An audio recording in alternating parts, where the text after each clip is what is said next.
What's up, big dog? What's going on? Living a dream, living a dream. So what do you got to Sipping on a what do you cup got of going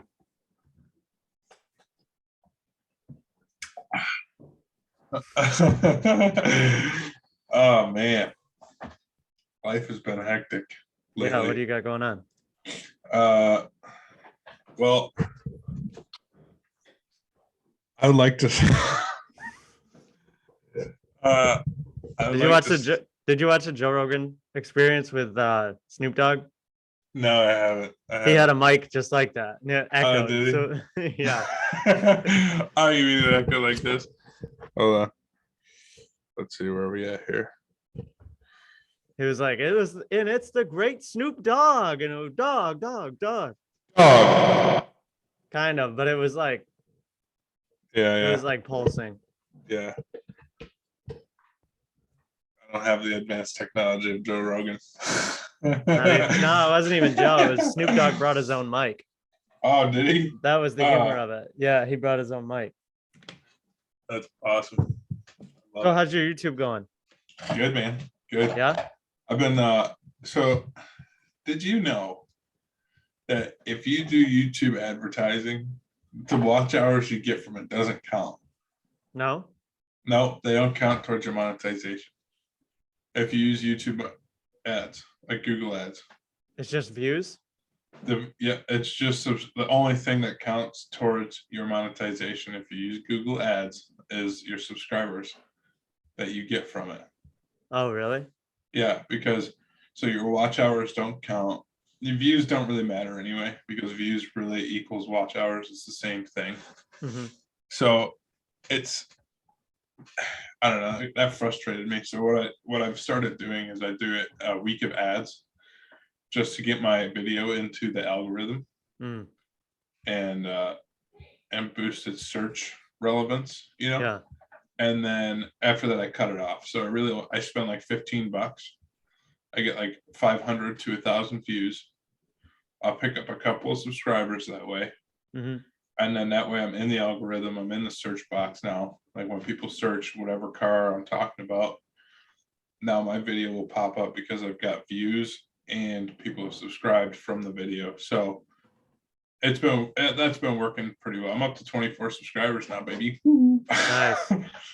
I started at I made a bunch of fake accounts and I started at 7. You really did that? Yeah, of course it did. Yeah. I guess you're a real person, so maybe they won't delete it, but. Well, I mean, realistically, if I wanted to, I could just go back from those, like several, like I only made a handful of them, right? And just unsubscribe and whatever. Yeah. Not like it matters. Yeah, I don't know why I did it in the first place, but I was just too lazy to go backwards. Sure. Sure. So, that's like buying your own copies of your own book. Correct. Just to boost book sales. Correct. Yes. Like Andy in The Office when he buys all that paper. Yeah, he buys it on paper. Stupid. I love it. So anyway, how's the book going? It's good. I rewrote well, when it comes to writing for me, what I'm finding is there's 3 stages of writing. There's, at least with the novel, there's the initial inspiration, which you write down on paper as this loose kind of idea, and it's pretty abstract, open-ended. And then the second part is it kind of hits you, this is what I want to do plot-wise. This is right. The characters start to interact. And then the third part is kind of the most serious. It's when writing becomes serious, the story becomes serious, and you have a true meaning behind your characters, and your plot expands and kind of is born. And what happens when that meaning is born is it creates purpose behind the writer or inside the writer, and it's kind of, that's where your fuel comes to keep writing. I love it. So I'm on chapter 4 of rewriting right now, and I'm on number 3 for I would say I'm on that what I just explained, those 3 parts. I'm on part 3 for several of my characters. And so when you get those characters meshed out in the first couple chapters, or however it looks for you, you really just, the rest of the book is just dealing with the plot and watching the characters interact. Yeah, You know what I mean? yeah, yeah, Yeah. So it's not as much work. It's just like, now that I have that meaning, the characters play themselves, but the thing that's important is designing the atmosphere and the environment for the reader. right, right. That's kind of the difficult part. But it's going real well. I mean, I had a 10-hour writing day Thursday, and then a 6-hour day yesterday. So I got a lot done in chapter 4, which is a character named Tom Lewis. And Tom Lewis is supposed to represent um, how kind of a dysfunctional father pushes him into this just negative world. Yeah, And he doesn't have a good self-esteem. He doesn't have great ethics and morals because he didn't have a good example. And the problem with Tom is he his uncle Jerome is a terrible example for him, and he becomes his mentor, right? right. Jerome's has anti-exemplary behavior, and the only thing holding him together is his sister Adley, Tom's sister Adley, and obviously she's going to be subtracted from the equation in a certain way. So she's essentially the glue that holds Tom together and his dysfunctional family. And I'm going to subtract her from the equation and see what happens to Tom. Nice. Yeah. So I it's love pretty it. cool. Yeah, it's pretty cool. I love it. I hope you know you are actively living the millennial dream right now. Sure. Like it's pretty. I mean, I wish I could do it. I'm kind of working on it. I want to get to the point where I don't have any debt, I just have regular bills. Similar situation to what you're in right now, and then hopefully, I'm hoping that I've got some kind of like passive income that I'm not really, I don't know. But anyway, I wanted to talk to you about, because recently, like you posted on your Instagram story and stuff like that, like with your deer meat and stuff, and Sure. you know what I Yeah, mean. yeah, yeah. And how does like how do you think hunting translates so well to being like, because you can tell that before you went hunting, you were, I don't want to say you were a different person, but you acted differently than after you went hunting. You kill a couple of deer, you come back and you have your meat that you killed that you're eating, and you can kind of tell that it changes you a little bit. And I kind of want to get into, like, what do you think that the role of testosterone has in hunting? Okay, so And there's a is couple that questions. something that makes it Yeah. addictive? Yeah, there's a couple questions there. So first of all, I just need you to define different. So you said I was acting different or differently. Right. You need to Right. define that. Okay, so I should say you were acting less of an old school manly way and more of a passive kind of. I felt like you were living more of a passive lifestyle before you went hunting, and then after you got hunting, you kind of seem like you gained confidence. You've gained like more of an old school like manly mindset. You know what I Sure. don't know. I'm trying More to. self-sustaining. Yeah, yeah, Maybe something like that.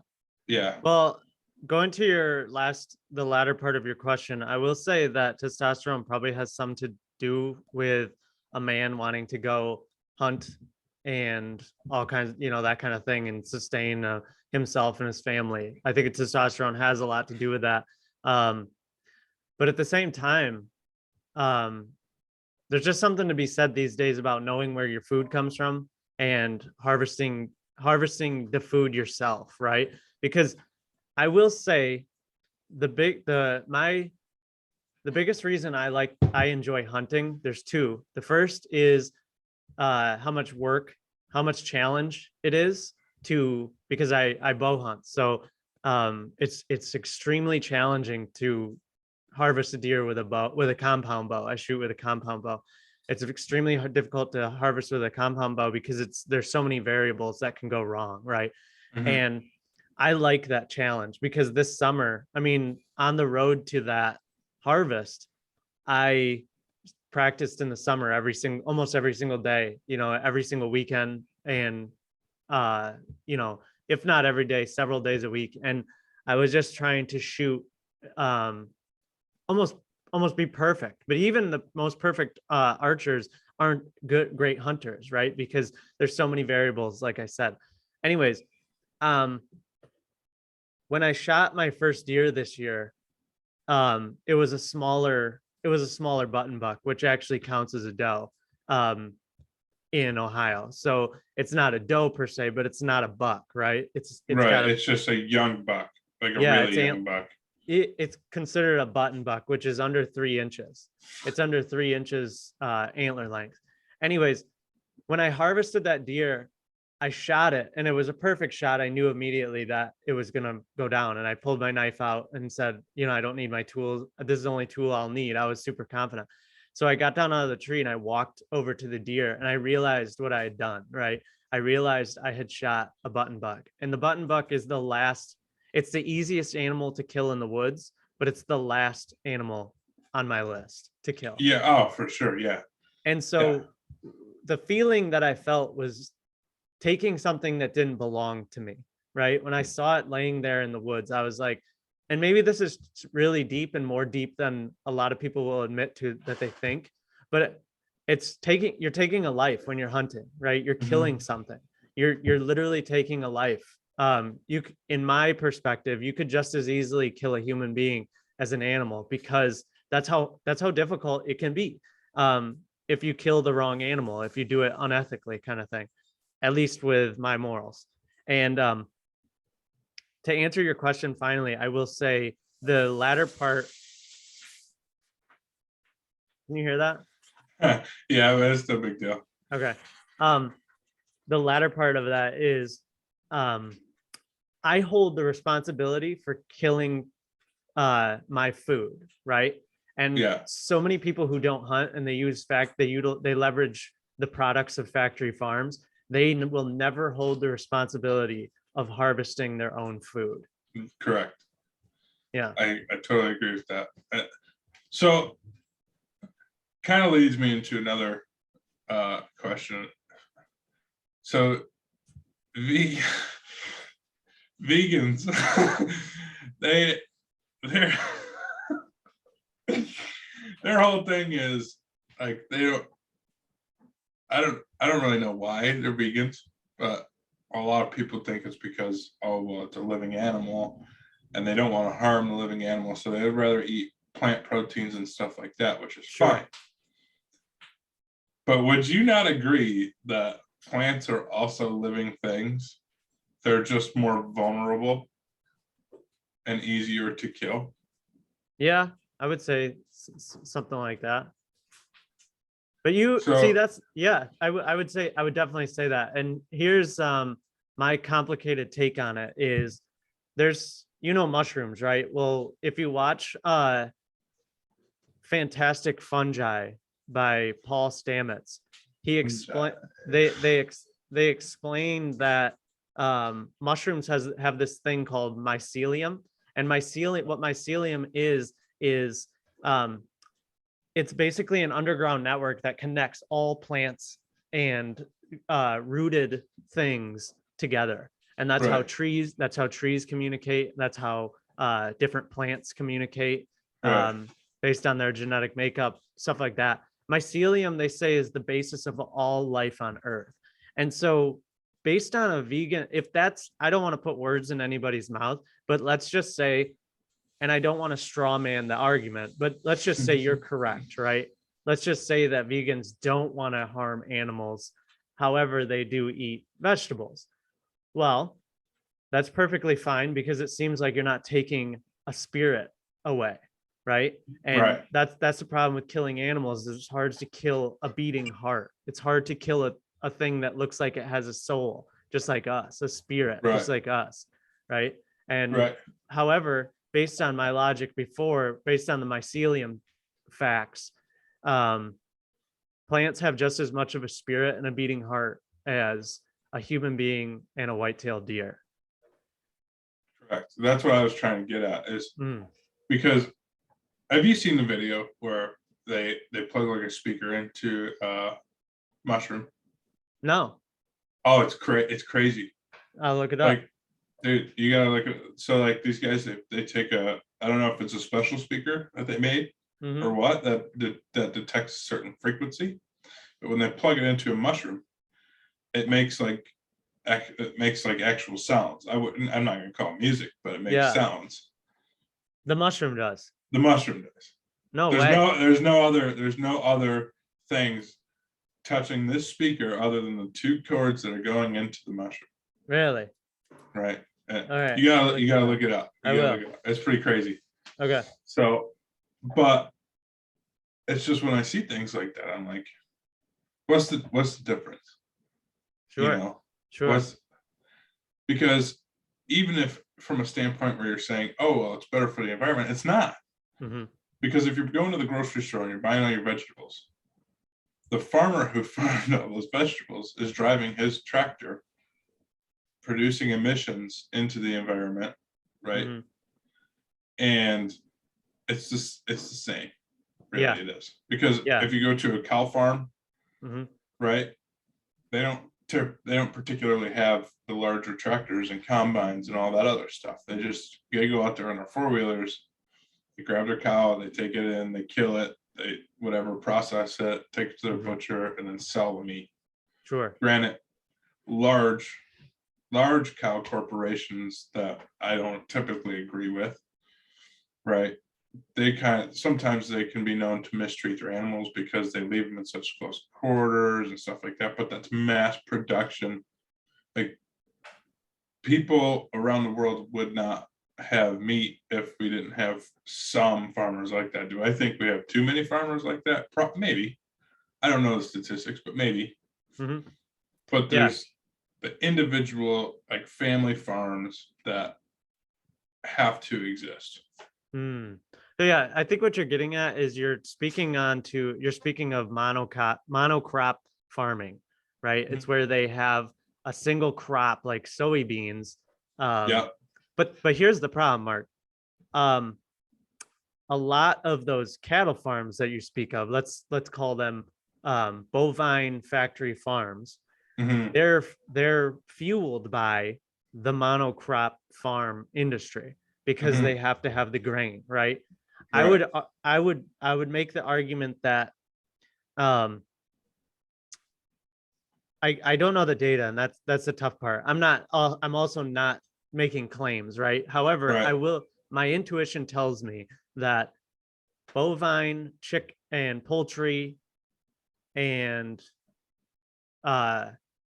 swine are probably the they're probably the bigger contributing factors to monocrop farming because you have to feed those animals consistently. With monocrop. That's what I think. Yes. Yeah. Okay. And I can get down with that. yeah, I but like that. Yeah. I don't know if vegetables come from, I don't know where the vegetables Well, necessarily come from, right? That's the so discussion we need to have. out here in Illinois, when you drive down these roads, there's still a lot of monocrop farmers, right? This guy will be growing soybeans. This guy will be growing green beans or whatever, but that's all they grow. And then the next year they'll grow something different because you have to, because it keeps your soil healthy, blah, blah, blah, blah, blah, blah. Sure. And so I just don't see how, I think that being a vegan and other certain things in today's society is just trendy. And it's kind of, that's what frustrates me about the whole thing. And I don't know. I feel like there's a lot of people that just follow blindly, Mm, and I think that's kind of poisonous. But you know, yeah. Well, I think yeah, and we need to respect people's spirituality no matter what, because absolutely I think a lot of people don't want to eat meat because one, it's sometimes they say it's heavy on their stomach. I'm not sure if they can handle it. How do you prepare it, right? Mhm. Are you eating grain-fed beef? Mhm. Well, that's going to be very fatty. That's going to have a lot of cholesterol, right? Right, Mostly because they're fattening up on the corn. But if you ate white-tailed deer and um, grass-fed beef, you know, that and chicken, that's a little bit different, right? That's not going to be as heavy on your stomach because there's not as much uh, um, fat and cholesterol and stuff. So, um, I let's just say that most of the uh, anti-meat, if you will, comes from a spiritual connection to the earth, right? okay, They don't want to kill what they see as a living being. And that needs to be respected, but I understand that maybe a lot of that behavior could be trendy, but that's okay, right? I mean, that's part of the world is trendy behavior. But right, the point is I want to know um how do you I guess how do you feed cities, right? right. That's the question is how do you feed cities? I mean, we have a primarily meat diet. Do we need to have as much meat as we do? Probably not. Wim Hof only eats one time at 6 p.m. at night, and he's one of the Mhm. healthiest guys in the planet. Yeah, You know, what maybe, you know, where does our obesity come from, right? It's, I mean, a lot of it's carbohydrates and stuff like that, but um, I don't know. I'm just trying to think about, you know, how do you continually feed cities while managing climate change if that's an issue, if you prove, you know what I mean? Um, because I mean, I don't like the monocrop farming. I don't like how it scars the earth, what it does, and I don't necessarily like massive farms with, you know, cows being stuck right. in sheds and stuff just so we Yeah, can kill them and eat them, right? right. Yeah, no, I think I don't know. I think we could do it without a lot of the mass farming that we have. Like I think we have an overabundance of it. I think it is needed, but I think that it's more like a lot of people jumped into it for a cash grab. Mm, Like a lot of farmers were like, oh, well, I'm having a hard time getting by being just a single family, 12, 13 cow farm. yeah. And, the only way I can be successful at farming is if I have 50 cows in this shed and I just, you know, go down the line when they're a certain age and a certain weight Hmm. and just kill them and eat them. Well, I'd But, like to know how many family farms there were in like 1950 compared to now, right? mhm, Because I think some of the issue that you're alluding to is they're selling family farms are selling out to huge corporate farms, right? Huge yes. corporate entities who are fixing prices, colluding with the government to fix prices and getting those small farmers out of the market. Yeah, yeah, yeah. And that actually brings me back to something that you had said before. You said, "How do we feed cities?" And this guy, he eats one time a day, Hmm. and that brought me back to, I forget who it was that I was watching. He was on Joe Rogan's. He was on Joe Rogan's podcast, but I can't remember the guy's name. He was a doctor, and he had said that you know if you really want to increase testosterone and live a healthier life, you should not be eating more than one or two times a day That might have been Peter because Attia. because like when your body's hungry, it puts it into a process because it's not healthy for you to just, oh, I'm hungry, I'm going to grab a snack. Right. There's something about the like back in the day when you had to go hunt your food and you Hmm. had to go sometimes days without food Yeah. because you had to hunt it down. It puts your body in a different state of mind. Mm. Like, so when you let your body feel hunger and be hungry, Mhm. It increases your metabolism. It increases your like ability to think faster and react faster and all this other stuff that Yeah, people don't understand because they're like, oh, I'm mildly uncomfortable. sure. If I just go grab my bag of chips out of the cupboard, I Yep. can settle this uncomfort and then I'll go by my day happily. Yeah. But what they don't realize that they're doing to themselves is they're kind of screwing themselves, because if something were to happen Mhm. where you get dropped off in the woods for a week, you're gonna die, Yeah. because you're not like, I would not be able to make it unless I packed food and stuff like that on a camping trip and went out, prepared myself for a camping trip. I wouldn't be able to make it if I Mm. was just dropped off in the woods with nothing. You know what I mean? Just the clothes that I have. But you And think you wouldn't. I think my odds are greatly decreased because of the comforts that I have given myself by living in modern times. Yeah, let me address that. So I totally agree on the first part, but not the second part. I think just I think what you're saying is an excuse, right? It's you're not really you're not that's an emotional reaction to hunger.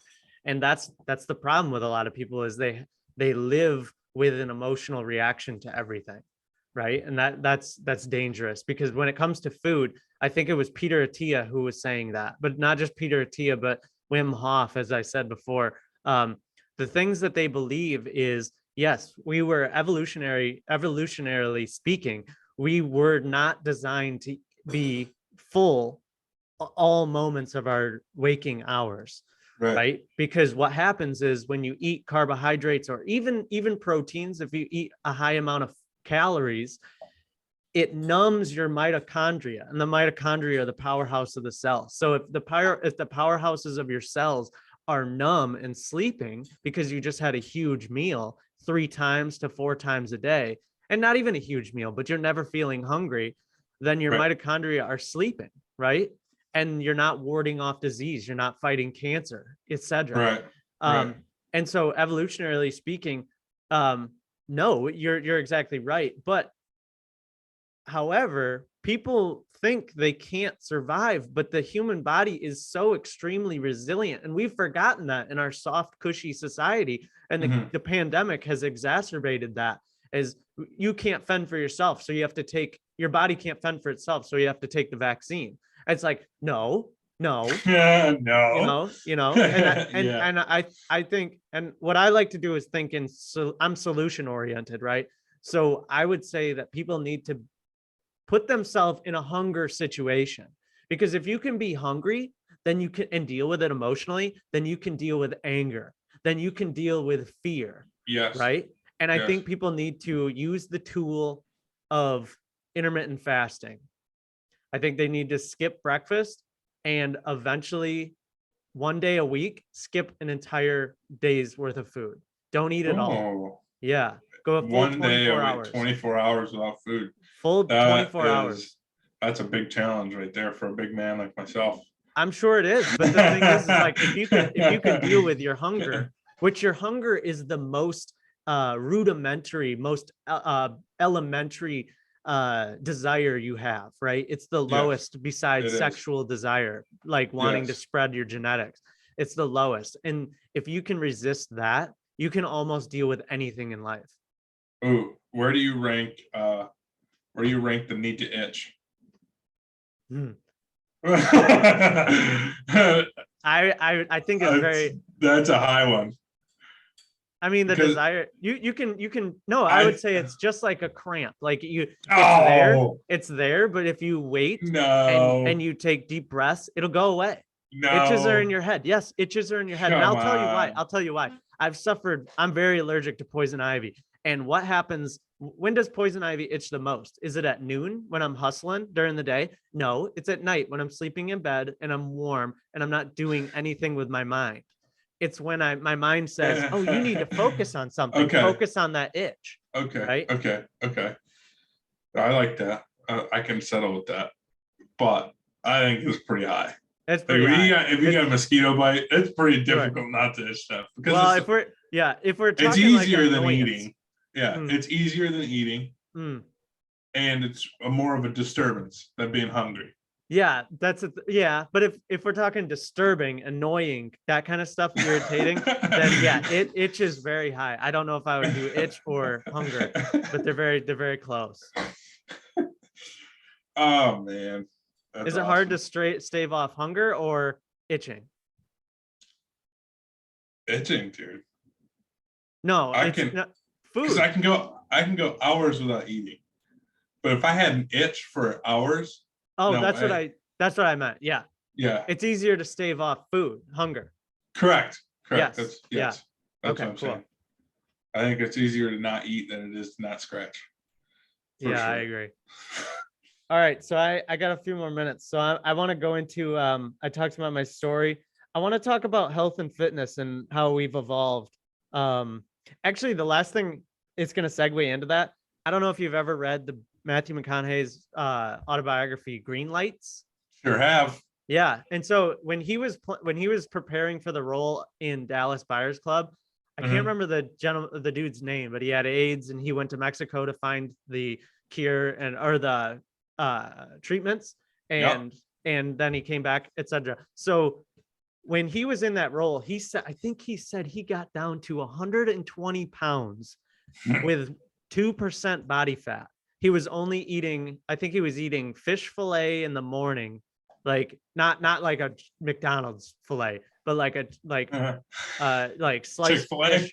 And then yeah, Chick-fil-A. And then he was drinking wine and stuff, but maybe an egg or something like that, but Yeah. very low fat foods. And he said his body wasn't when he was when he would sprint or something in the movie in the role, he would get very tired and his knees would hurt and stuff. Like his body was falling apart and kind of shutting down, Yeah, yeah, but yeah, his mind was was on another level. It was on another planet. It was like, yeah.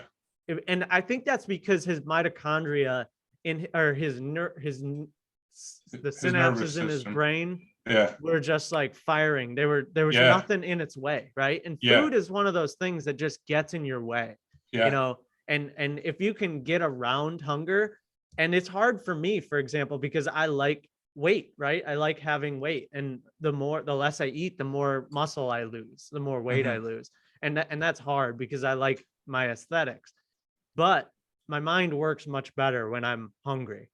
Yeah, yeah, for sure. I think the last thing is, so wait, you can't, you keep going back to how your mind reacts when you're hungry, and if you control your hunger, you're a better person.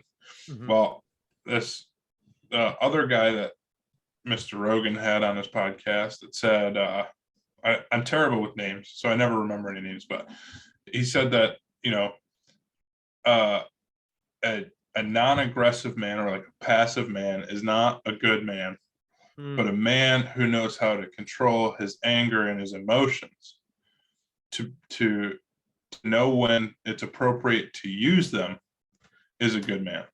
Like when Mm. it's appropriate to be angry, when it's appropriate to use self-defense or anything like that, right? Mhm. Yeah, Like that's a good man. A passive man that doesn't know how to do that and is just constantly a pacifist sure. is not. So I think that there's something that a lot of people can be looping it back to what we were talking about. There's a lot of people that can learn from controlling their hunger and then take that to controlling their emotions Yeah.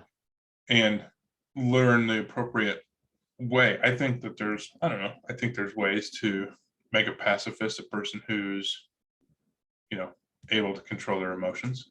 Yeah. Yeah, no, I But totally agree. And it starts with that. It starts with hunger, right? yeah, And I never took that so serious as I am now. And but I don't know. That sounds like it might have been Jocko Willink or somebody like that. Um, no, I can't. His name does start with a J, I believe. Nonetheless, though, I mean, I would say the word good, when you use the word good, that's a very subjective word, and It is, it can yeah. vary. The definition can vary. I would say an effective man. Ah, Right? okay, okay, So I would yeah, say an effective man is a man that possesses a high emotional intelligence. yes, Yeah. And when what comes from how you get emotional intelligence is both education, as well as testing yourself. And right. Right. And some things ways I test myself, like we've been beating the dead horse, is making yourself hungry, remaining in hunger, the fear of hunger, but also ice baths, right? A lot of people don't take ice baths and they don't take cold showers. But Wim Hof talks about, if you can get the water below 50 degrees Fahrenheit, a lot of people who expose themselves every day to that 50 degrees and below don't suffer from depression.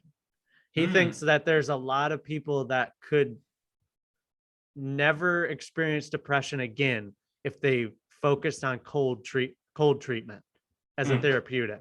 Interesting. Of course, there's people. I'm not going to get into the argument about you know chemical imbalance in people's body. I'm not a scientist, but I think there are a lot of people, just like there are vegans. There's some trendy people who have gotten their life is too easy. Right? It's very normal to be depressed. And you're saying, for the normality of it, there's people that are outside of the norm, as everybody knows.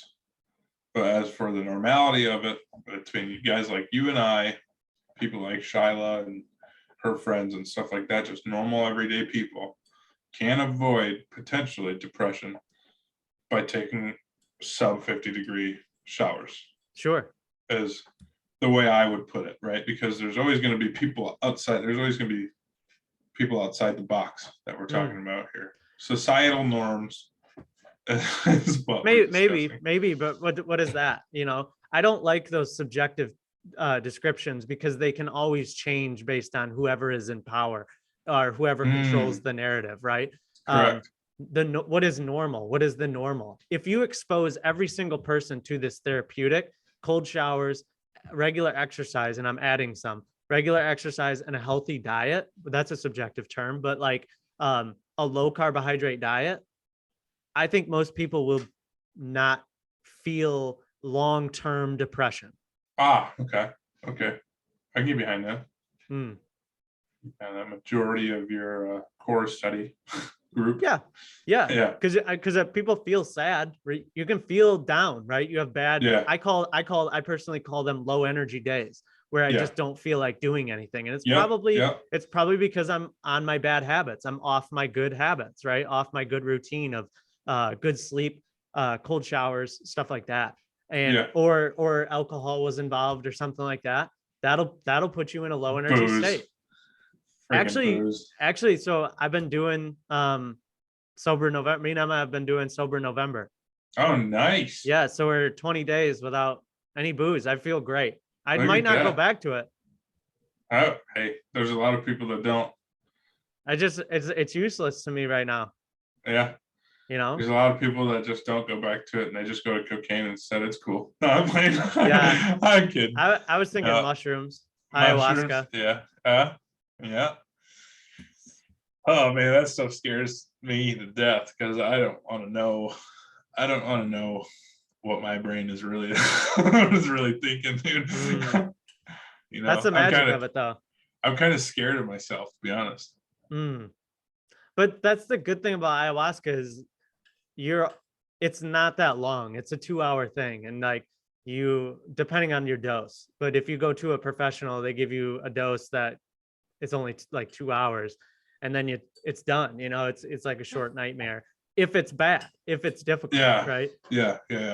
But they do say, if you're on an ayahuasca journey, they do say go to the dark side. Like if there's like unicorns over a rainbow on one side, and then there's like a guy with a knife on the other side, go to the guy with a knife, as scary as it is, because that's where the real breakthroughs happen. Right.